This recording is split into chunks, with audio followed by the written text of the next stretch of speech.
Hey guys, how are you? Let me introduce myself for everyone new here.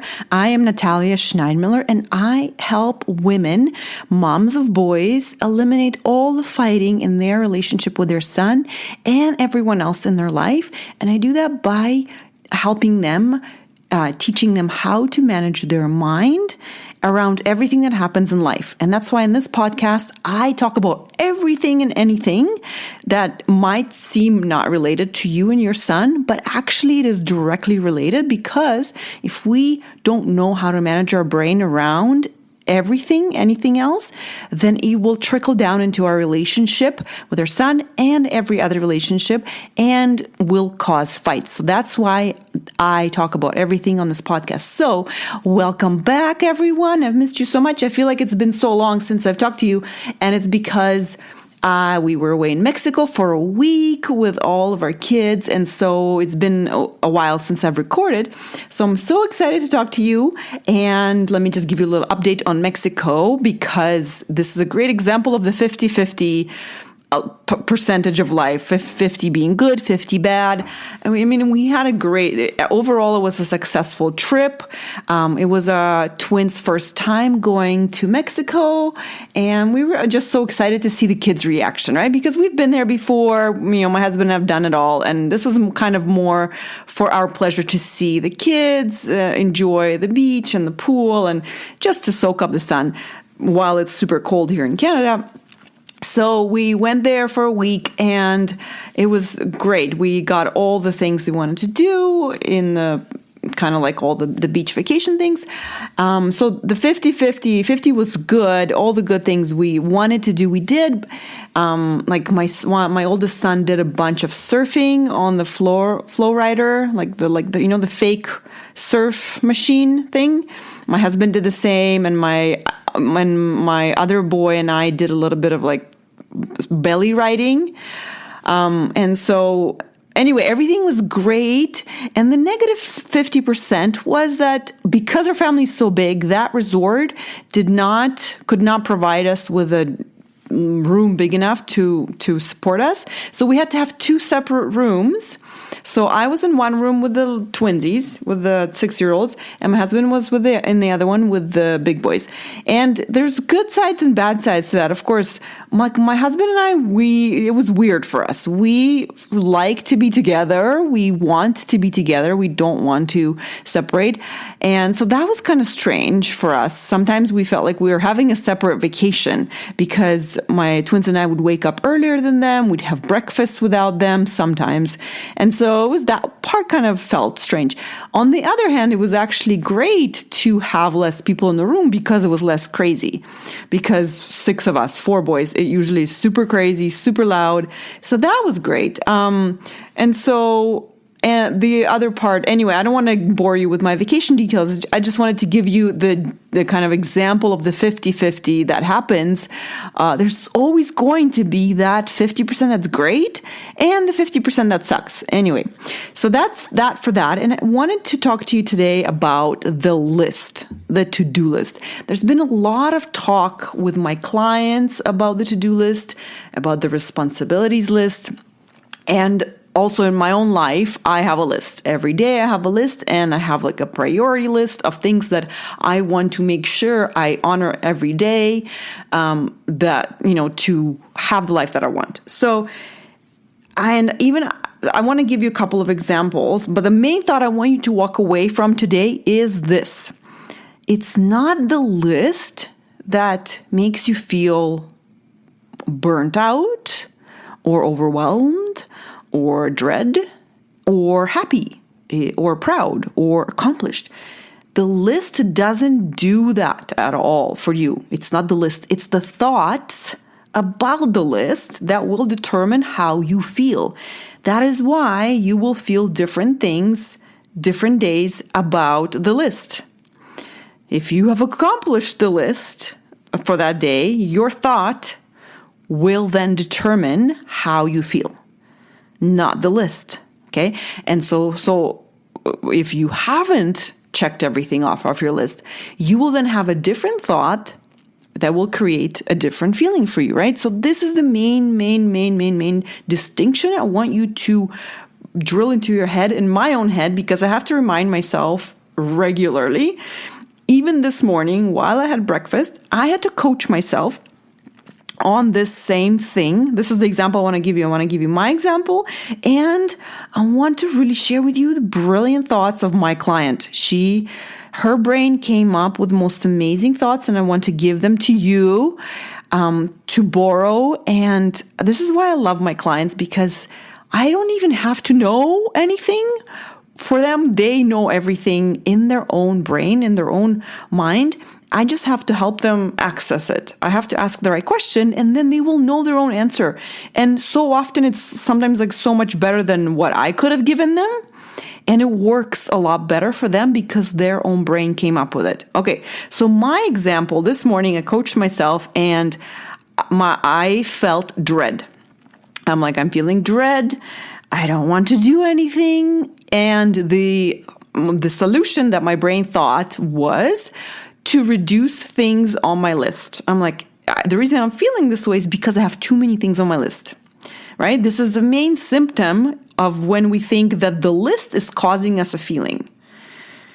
And so I had to sit down and really break it down. Okay, the list is actually not causing my dread. No matter how many items I have on my list, 0 or 20, my dread is not coming from the things I have to do. It's not coming from the list.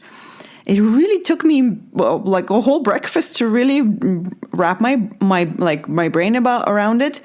Like theoretically, I knew it, but I really had to get down on the feeling level and understand that, my feeling of dread is not coming from the list. Okay, it's coming from this thought. I am tired. I'm tired of the list, or I'm tired of the things I have to do. I'm tired of the routine.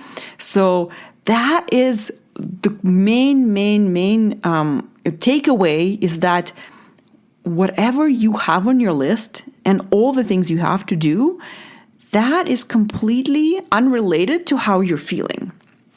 So then what was interesting this morning when I coached myself is that when I thought, okay, the list is I'm tired because I'm tired of all the things I have to do. Okay. I felt tired and kind of dreadful. And then all the actions coming from this feeling were actually actions that were tiring me out, like complaining, thinking about every single item I have to do. It is exhausting to keep going through the things in your mind. What else was I doing? Wishing that I had less things on my list.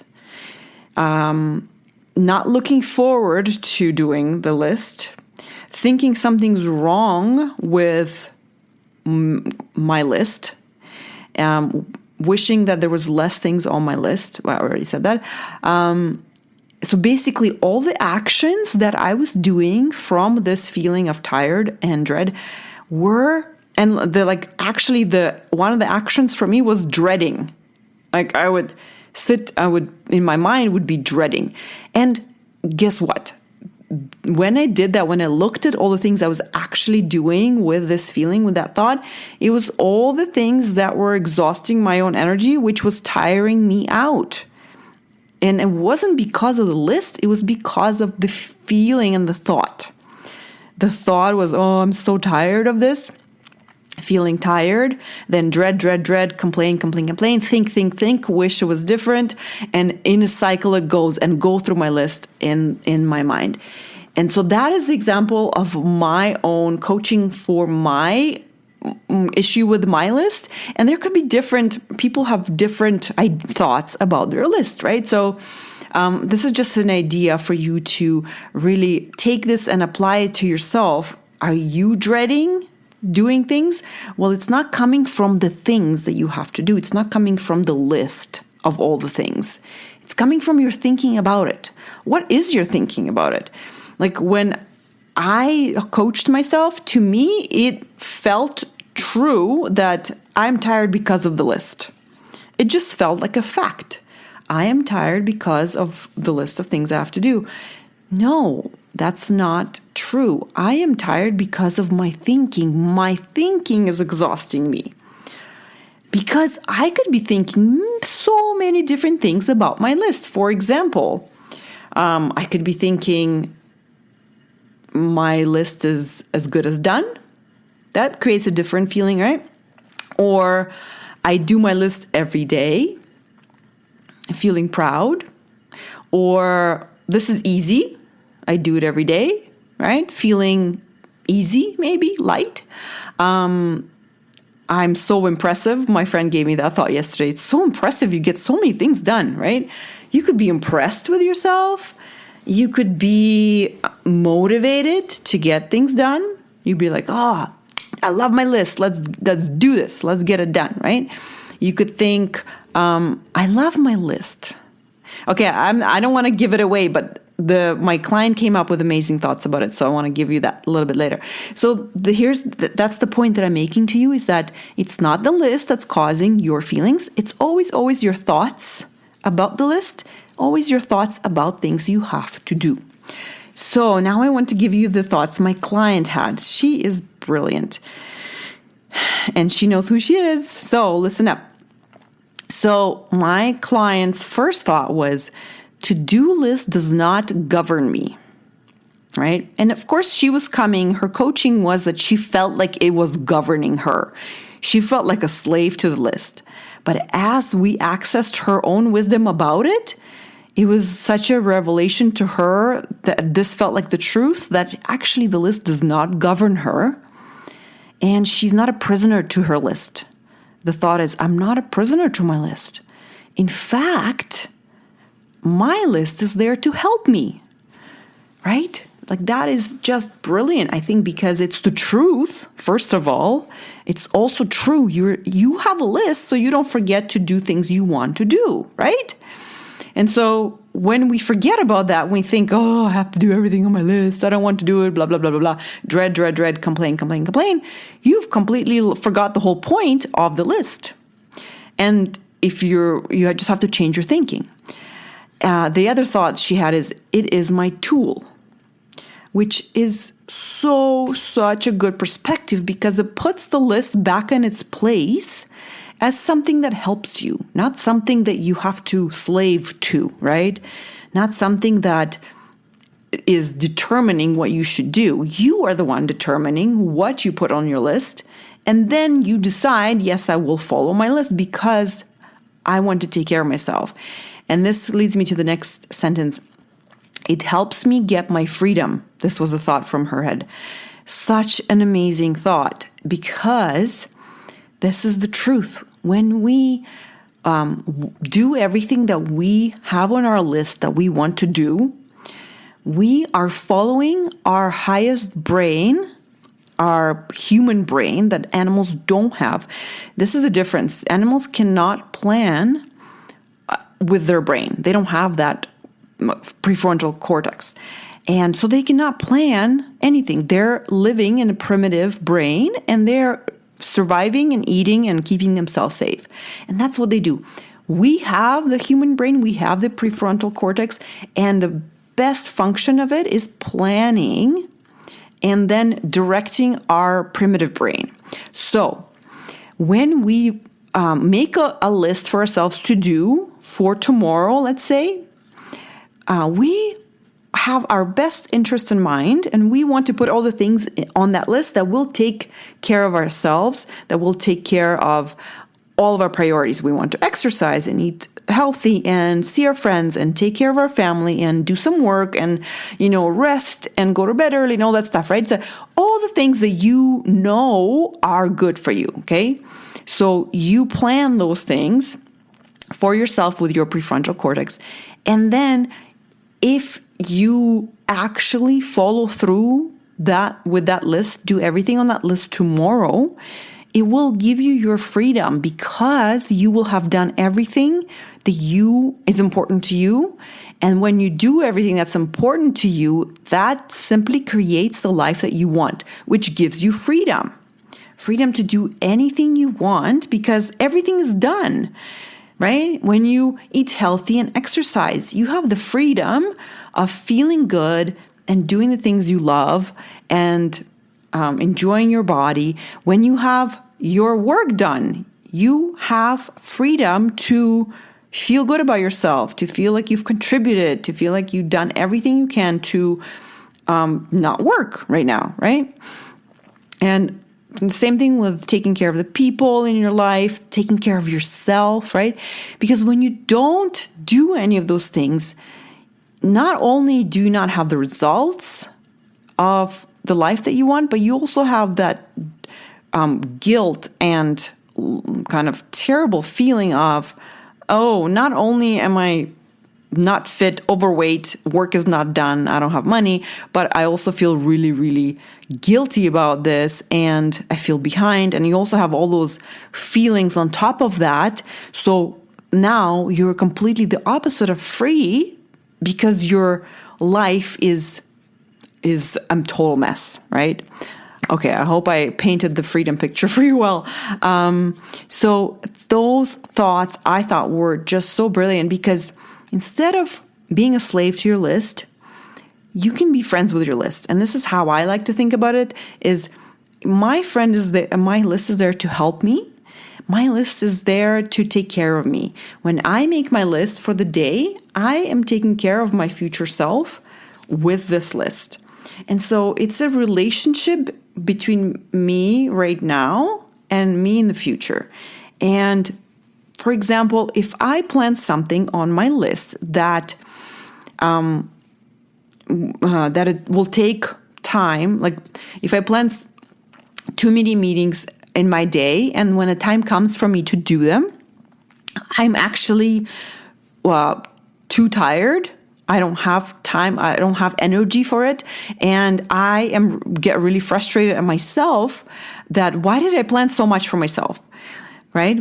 This is too much for me. I'm too tired and I still have to take care of my family in the evening.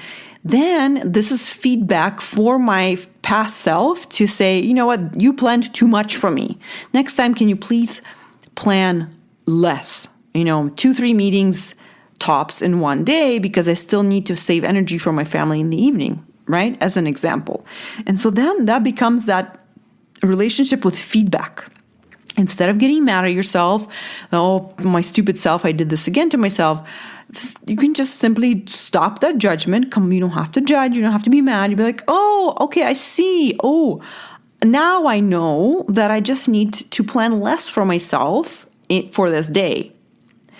And I need to do a better job at planning my list for that day so that I can take care of myself and my energy that day, right? And this is actually the work that I've had to do for myself because I have to save a lot of energy for taking care of my 4 kids in the evening.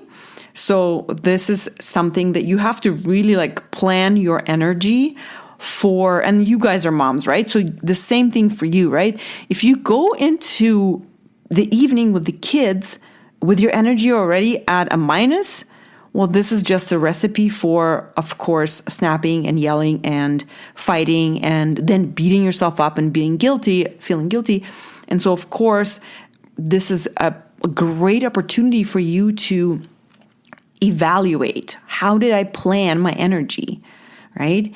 And this is the other thing that we can do as well is we can do the same things in the day, right? If I choose to do more meetings in the day, then I have to figure out do I preserve energy while still doing the same meetings, right? Because you can do that, right? Instead of getting super excited for me, if I have a bunch of clients in the day, I love my clients. I'm excited to see them, excited to help them.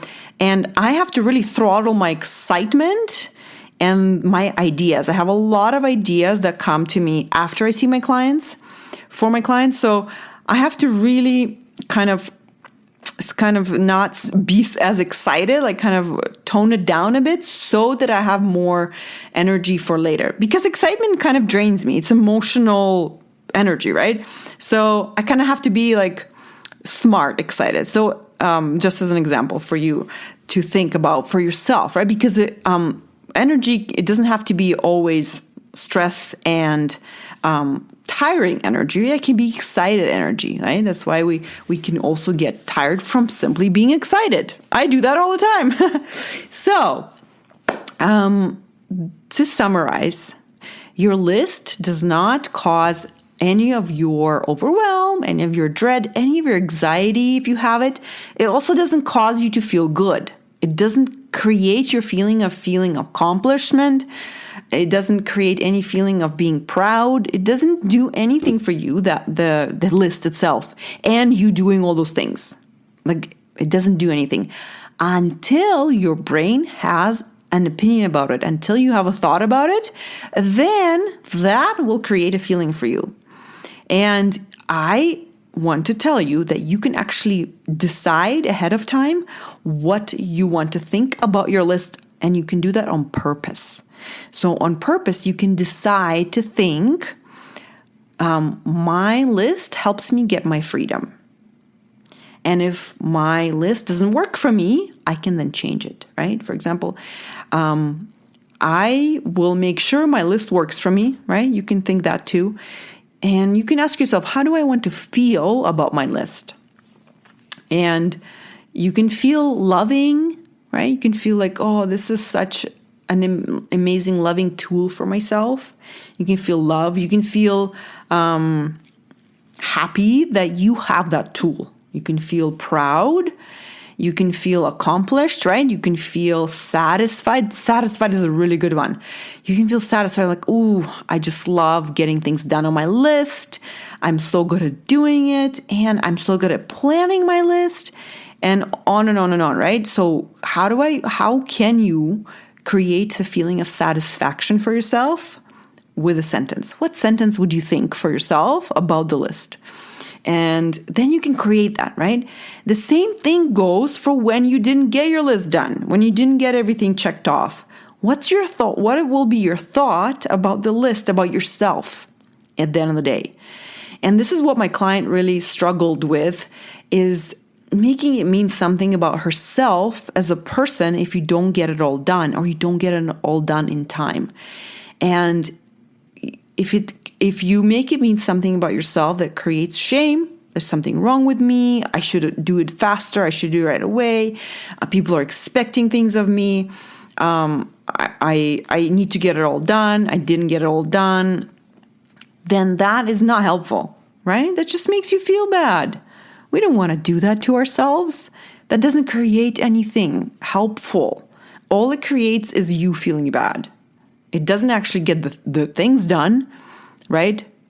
Getting the things done is a different feeling, is a different action, right? So we don't want to sit and feel bad. So when we don't get things done, this is what I like to do, and I want you to invite you to do, is be curious. Why didn't I get this done? Well, so many answers could be, I didn't want to do it. And you could be really be honest with yourself. You know what? I didn't want to do it, and it's totally fine that I didn't, because it's not important to me. I don't want to do it. I'm going to take it off my list. I'm not going to make myself do this. I'm not going to plan to do this for myself on the list if I don't think it's important. It's not worth my time. Or I didn't do it, and it's really important to me, and why didn't I do it, right? This is the curious part. What was it? Was I afraid? Did I give in to the dread, and did I have an excuse to not do it? What was my excuse? Did I think, I'll just do it next week? And that actually worked, right? If I thought I'll do it next week, I felt relief, and then I didn't do it. Okay, so why did I then put it on my list, right? What would it take for me to actually put it on my list and do it this week if it's important to me? What do I have to think and feel for me to get this done? And then you can figure it out. This is what we do in coaching. We say, okay, for me to get this done, I have to feel, for example, committed. I'm not going to feel like doing it in the moment, because that's what our human brain does. Our primitive brain, it's not going to want to do it. All it wants to do is relax and eat some food. And we have to prepare for that. We have to know, okay, I'm not going to feel like doing this. And here's my prepared thought for that moment is I am determined to do this. I'm going to get this done. Feel committed, feel determined, action, do the thing, result, thing done, right? And that's how you negotiate with yourself, but you have to be honest with yourself. If you are afraid of doing something, you have to be honest with yourself. If you are thinking it's going to be too much work, then you have to be honest with yourself and realize that it's a lot of work is actually something that's not helping you get the thing done, right? If it's important to you and you want to get it done, the thought it's a lot of work is not going to help you get it done. So maybe change your thought is, I can do this, for example. All right, guys. So the list is there to help you. List is there to give you freedom. And I'm also here to support you in finding all the right thoughts for you and your list. If you're still finding that you are a slave to your list, you should definitely come and get coached, because there's a thought there in your brain that's we just need to uncover. And then everything will fall into place and you will not be a prisoner and a slave to your list. You will then use your list to gain that freedom for yourself. It's super simple. We're always one thought away from finding the solution that we need for ourselves. So if you need to find me, you know where to find me. My website is www.coachingnatalia.com, and you can go to sign up for a free mini session. First session is completely free, and all it takes for you is to be open and bring all your stuff, and you can tell me what's bothering you and I can help you. Okay, guys? So if you can always email me at natalia@coachingnatalia.com, and I love you all so much. Have a great week, and I'll talk to you soon.